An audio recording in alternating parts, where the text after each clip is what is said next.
By moving to a blended classroom setting and providing flipped lectures, flipped videos, it lets me offer very flexible pacing to my students. If they're absent, a lot of the work is already there that they can work through on their own independently. It lets me offer choices in tasks and the ways they go about learning information so that my students who are very high performing, they can work independently and they can move quickly. Students who are lower performing, I can offer modified assignments and I can work much more intensively with them. The number one reason to blend my classroom was for student engagement.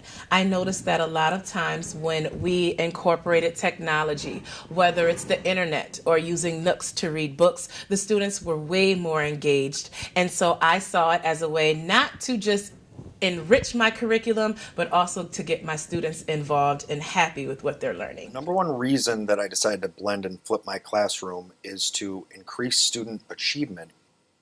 And it just so turns out that I was able to take the onus off the teacher to teach and put the onus on the student to learn as an added benefit. Last year we started block scheduling, 90-minute classes, and I was struggling with how to get a 90-minute math lesson together. And my administrators actually suggested stations.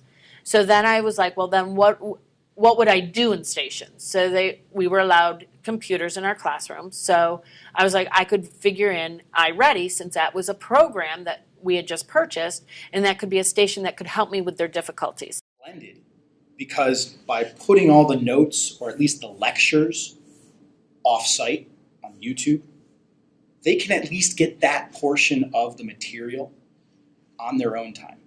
I get to learn from their experimentation. The students seem to be more engaged and they seem to be excited, and they actually taught me a lot of the activities that we could use. So it kind of started with the students wanting more and myself wanting to be better prepared.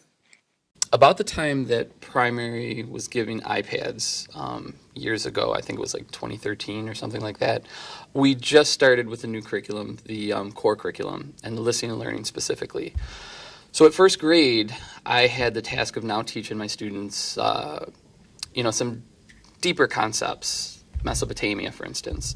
And I needed them to get a grasp on the content and vocabulary. For instance, they're learning about polytheistic civilizations. I mean stuff that's way above a grade 1 level.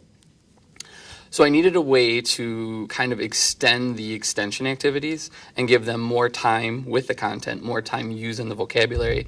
And I think technology just kind of fell in our lap with those iPads. I also felt a big responsibility in using the technology in other than just skills acquisition. I really wanted to look more to creation and giving students a chance to, show what they can do. I feel like we have 21st century learners in front of us. I think as a teacher, it's our responsibility to provide 21st century instruction.